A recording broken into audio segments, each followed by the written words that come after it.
Good morning, students. I am Dr. V. Padma, Professor of Medicine, Sree Balaji Medical College. I would be talking on obesity. The specific learning objectives will be evaluation of obesity, prevalence, complications and management of obesity, and also be highlighting on the OSSI guidelines. So what is obesity? It's an abnormal accumulation of body fat, usually 20% or more, over an individual's ideal body weight. So in the simplest terms, obesity can be considered as a result from imbalance between the amount of energy consumed, the diet taken, and the amount of energy expended through exercise and bodily function. So how do we evaluate obesity? Evaluation. The physician should screen the patient in obesity and offer intensive counseling and behavioral interventions to promote sustained weight loss. So the first and foremost on the evaluation will be looking into the body mass index. The body mass index calculation according to the metric system is weight in kilograms by height in meter squares. So to categorize the obesity, the normal weight, the BMI is more than equal to 18.5 to 24.9 kilograms per meter square. Overweight is BMI more than equal to 25 to 29.9 kilogram per meter square, and obesity is BMI more than equal to 30 kilograms per meter square. In that you have class 1, class 2 and class 3, which is 30 to 34.9, 35 to 39.9, and class 3 obesity, which is more a morbid obesity, BMI of more than or equal to 40 kgs per meter square.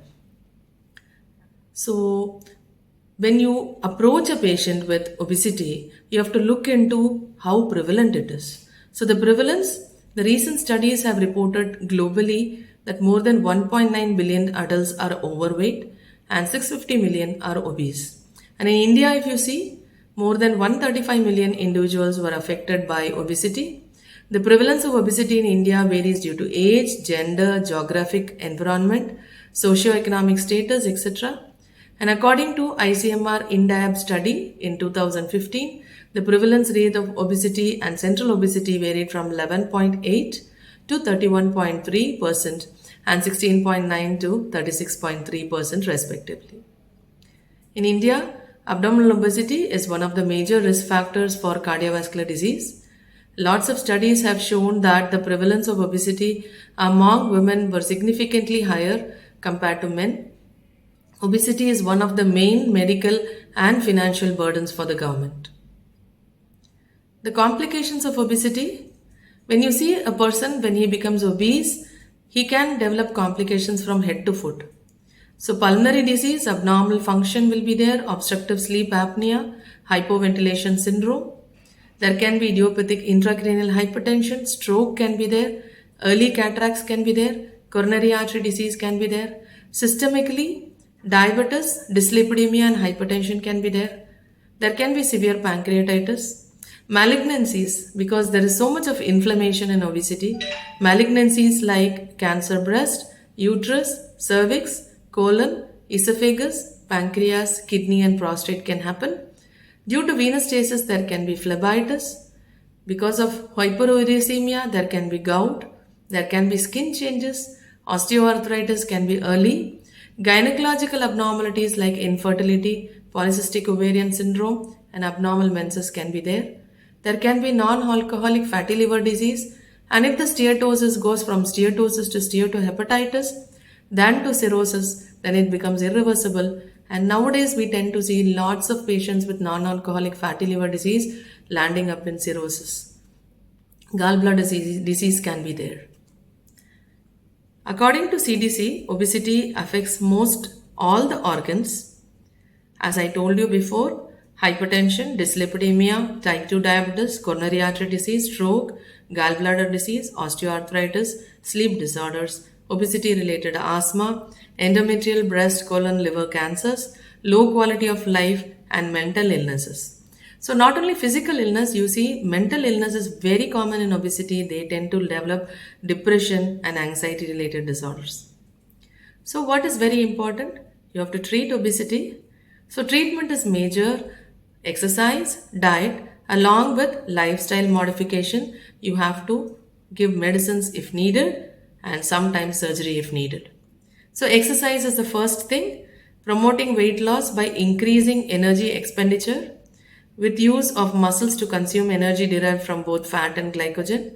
And due to the large size of the leg muscles, walking, running, cycling are most effective means of reducing body weight. So, to maintain health, the American Heart Association recommends a minimum of 30 minutes of moderate exercise at least 5 days a week, along with resistance training, which is also very important along with aerobics. So, after exercise, dietary therapy, you have to take a very low calorie diet. The carbohydrate quantity should be less, and you have to have more protein and fiber in your diet. So the portion control is something very important. You can also think about intermittent fasting. Again, portion control is very important in intermittent fasting also. So diet, a modified diet which is very important, and behavior therapy. So to consistently follow diet and exercise, the person has to be motivated and to take long-term changes in their eating behavior by modifying and monitoring their food intake, modifying their physical activity, and controlling cues and stimuli in the environment that trigger eating. So after diet and exercise, which is lifestyle modification, which is the major component of your weight loss, you have around 70 to 80% of weight loss happening because of this itself if the patient is motivated and consistent. The next comes drug therapy. So incretin based medications like tirzepatide, semaglutide, they're all available. Injectable sema is available in US, not yet marketed in India. Glucagon like peptide 1, GLP-1 receptor agonists like liraglutide, semaglutide, they all reduce your body weight. The previous combination of phentermine and topiramate, again naltrexone, bupropion, orlistat, these all are available. Orlistat acts, there is also celistat. They act by inhibiting the pancreatic and gastric lipase. So the complication of the drug would be they have a fatty stool. And you also have certain devices which can be implanted like intragastric balloon system. With this technique, the saline-filled balloons are filled into the stomach, placed in the stomach, and they take up the space and produce a sense of satiety. So the Obesity Society of India, they have postulated certain guidelines like diet, lifestyle and medications really can bring down obesity.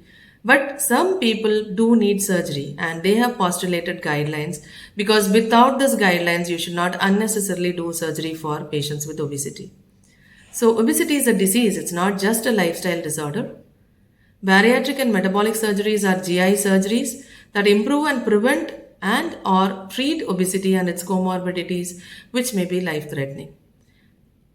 This is a life-altering and life-saving surgery and it's not a cosmetic surgery. Asians and in particular the Indian population need a more aggressive approach in treating obesity and its comorbidities as it is associated with higher morbidity and mortality and a relatively lower BMI. So actually our BMI cutoffs are lesser even to categorize overweight. From international standards, we have a lower cutoff of 23, above or equal to 23 itself, we will be termed as overweight. Presently, accepted bariatric and metabolic surgeries are based on the principles of restriction, malabsorption, and satiation. Surgery for treatment of type 2 diabetes and metabolic syndrome in patients with or without obesity is considered as metabolic surgery since these GI surgical procedures have anti-diabetic and metabolic effects independent of the weight loss. So, indications of bariatric surgery: BMI above 32.5 kg per meter squared with obesity-related comorbidities. BMI above 37.5 kg per meter squared without comorbidities, BMI more than 30 kg per meter squared with life-threatening and obesity-related disorders like uncontrolled diabetes, cardiovascular disease, cardiomyopathy, and severe obstructive sleep apnea. Patients motivated to lose weight and concomitant to long-term follow-up. So this is very important. Even if they do not fall into this BMI category, patients who are really motivated and they come for follow-up, they are indicated for bariatric surgery. Patient should have definitely attempted conservative methods of weight loss and failed in the past, and they will be only coming into the criteria for surgery. Bariatric surgery to be considered only between the age of 18 to 65 years. Bariatric surgery may be considered in patients more than 65 years in the presence of severe obesity related comorbidities or disability. Bariatric surgery may be considered in patients less than 18 years in special situations after pediatrician endocrinology certification or after attainment of puberty and completion of skeletal maturity. This is very important. So the type of surgeries which can be done, bariatric surgery, sleeve gastrectomy, Roux-en-Y gastric bypass, biliopancreatic diversion with duodenal switch, adjustable gastric band. These are few of the common surgeries which are done for obesity. What are the therapies which are not recommended? Liposuction, acupuncture, they all really don't have any effect in reduction of obesity. So don't go and unnecessarily waste money in that. Concentrate, focus on proper diet, lifestyle, medications, and then go in for bariatric surgery if needed. So obesity is a disease because it causes problems with you, physical, mental, and metabolic health. Everyone who has obesity deserves a thorough medical checkup at least yearly. Chances are that it is not just to reduce weight, but also to reduce your metabolic complications.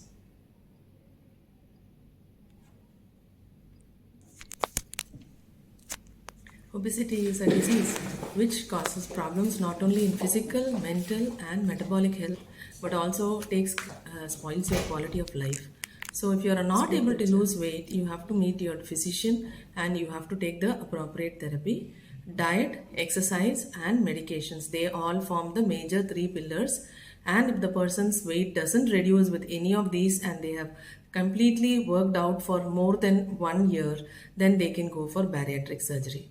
So obesity is like a pandemic. You have to take care. You have to see to it that obese people are not continuing to be obese for a long time. They come down to overweight and then they come down to normal weight because a lot of metabolic complications like diabetes, hypertension, hyperlipidemia, and your hyperuricemia, all complications. Not only that, early onset of osteoarthritis and obstructive sleep apnea, and the quality of life gets disturbed when you have obesity. So take care of obesity. See to it that once you have obesity, you come back to overweight and come back to near normal weight as early as possible. Even if you take time, be consistent and see to it that you bring back the patient to normal. And this is the duty of ours because it's going to be a very big pandemic. Thank you.